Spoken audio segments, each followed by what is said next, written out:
de vous retrouver aujourd'hui pour une nouvelle vidéo qui va être un peu longue, j'en ai peur, puisque c'est la première partie de mon bilan du challenge 50 pages par jour. On peut dire que j'ai réussi le bilan haut la main.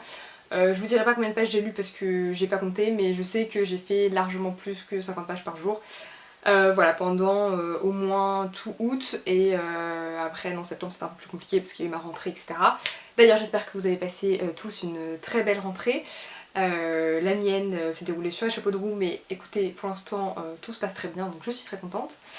Voilà, donc ça pour dire que j'ai lu vraiment beaucoup pendant voilà, tout ce mois d'août et septembre. Et puis aussi j'avais un peu de retard dans mes points lecture, donc j'ai beaucoup de livres à vous présenter, donc je vais arrêter de blablater et on va commencer tout de suite. C'est parti. Je vais commencer par vous présenter deux petits romans très courts.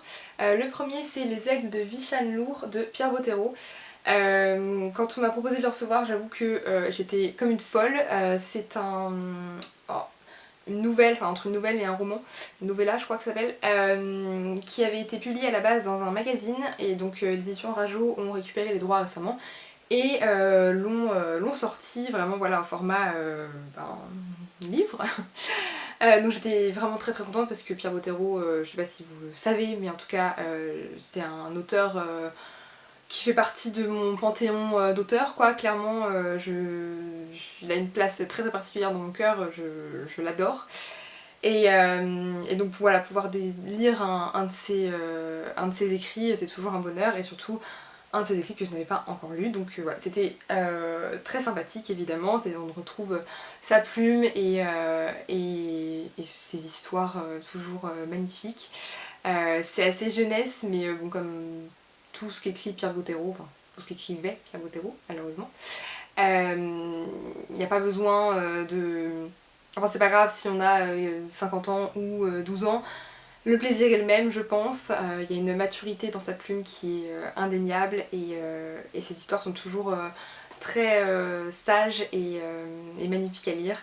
Donc je vais pas spécialement vous raconter de quoi parle ce livre parce que je pense que c'est pas vraiment nécessaire. Si vous aimez Pierre Bottero, foncez, vous vous régalerez et ça sera très bien. Voilà. Le deuxième petit roman que je voulais vous présenter, c'est un roman épistolaire qui s'intitule Je t'attends. Il est écrit par Thierry Lefebvre et Françoise Grard et il est publié aux éditions Flammarion Jeunesse.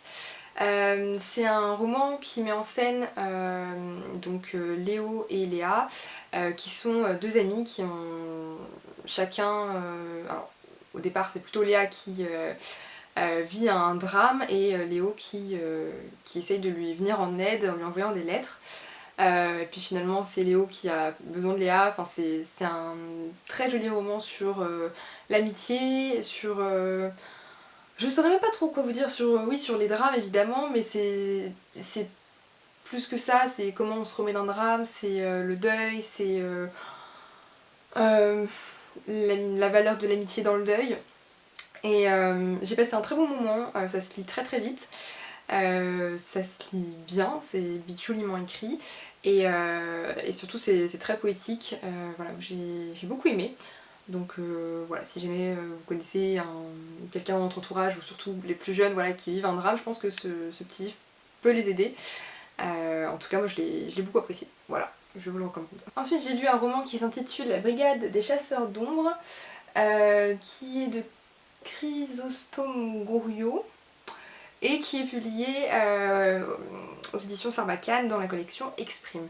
Alors vous savez sans doute, et ça se voit derrière moi, voilà, j'aime beaucoup cette collection.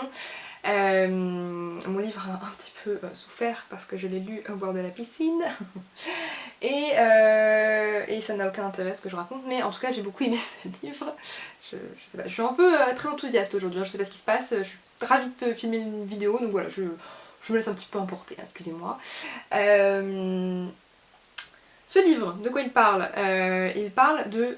alors, loups-garous on va dire, mais ici c'est des loups-garous un peu plus hardcore que les loups-garous habituels, hein. C'est pas des gentils loups-garous dont on tombe amoureux, hein, big up Twilight. Non, là c'est des véritables monstres qui sont absolument répugnants. Et donc l'histoire se passe au Québec où deux gardes forestiers, donc Hugues et Lazare, trouvent au cours d'une de leurs missions de sauvetage les corps d'anciens militaires complètement déchiquetés. Donc clairement ils commencent à se poser des questions et l'un d'entre eux est le fils d'un indigène. Il y a tout ce côté voilà, tradition, folklore et évidemment les deux amis vont essayer de comprendre qui sont ces monstres, pourquoi ils sont là, et ils vont se rendre compte que les monstres existent et que va peut-être falloir les combattre parce que ils sont bien présents et ils risquent de mettre le monde en péril. Donc voilà, c'est une histoire qui est très différente de tout ce que j'ai pu lire jusque-là sur les loups-garous notamment. Et je trouvais que le côté folklore et tradition indigène, etc. Était extrêmement intéressant, ça ajoute vraiment une plus-value au roman. Donc voilà, écoutez, j'ai passé un très bon moment. Bon, au bord de la piscine, c'est pas forcément ce qui était le plus agréable à lire parce qu'il y a clairement des scènes un peu gore.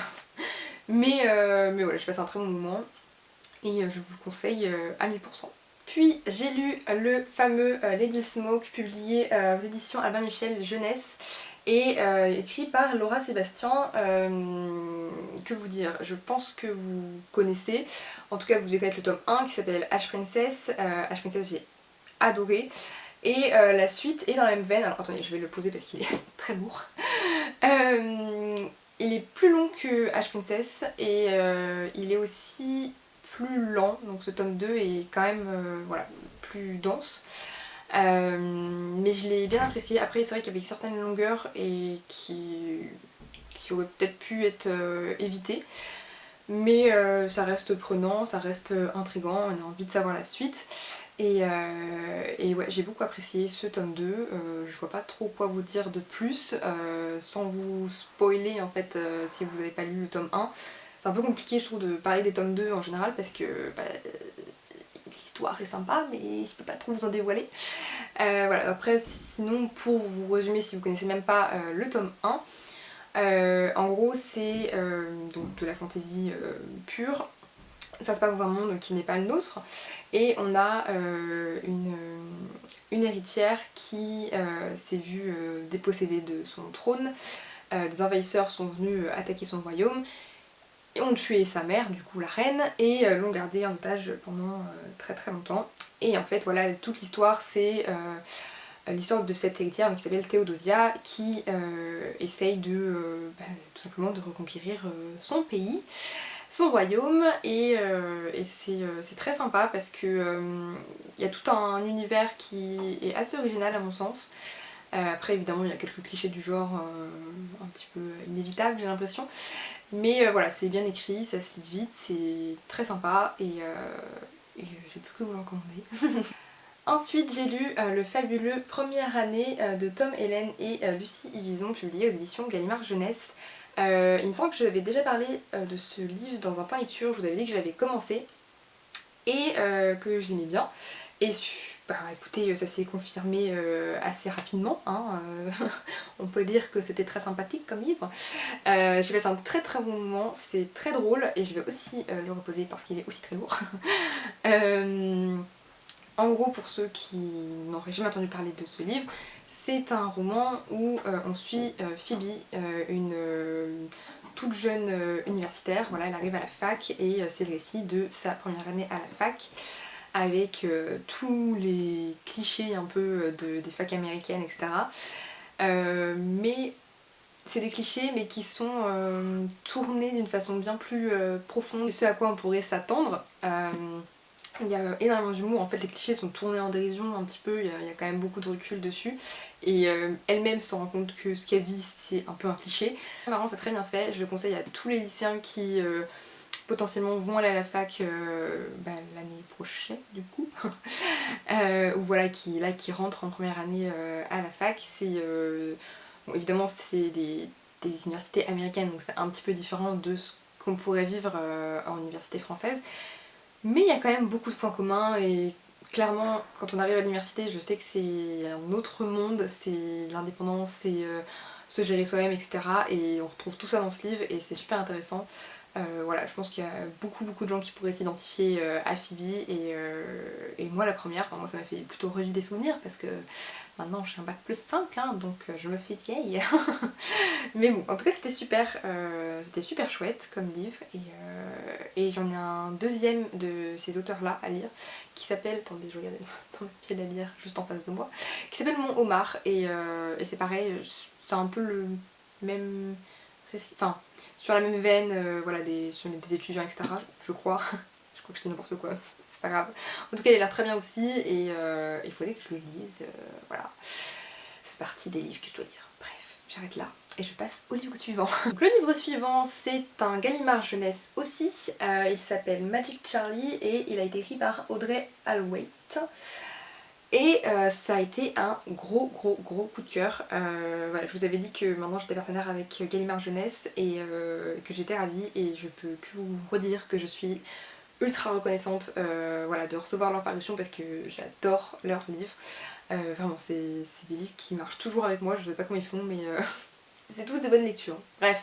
Donc dans ce livre on suit Charlie qui un jour voit sa grand-mère disparaître et qui n'a plus de nouvelles d'elle pendant des années jusqu'à ce qu'elle réapparaisse dans sa vie complètement transformée.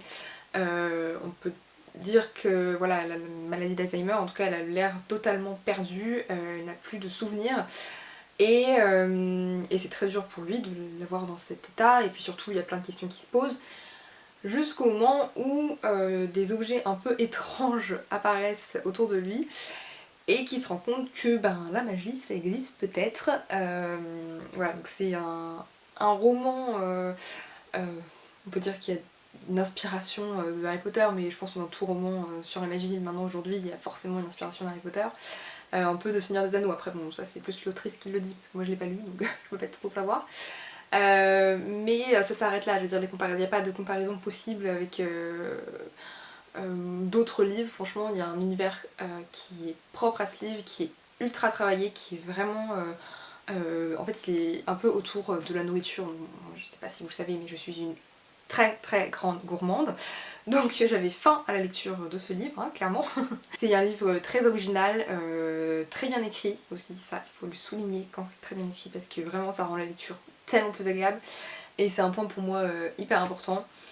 Voilà, que vous dire de plus, j'ai adoré ce livre et je ne peux que vous le conseiller, surtout voilà, si vous aimez tout ce qui est fantastique, ça peut que vous plaire.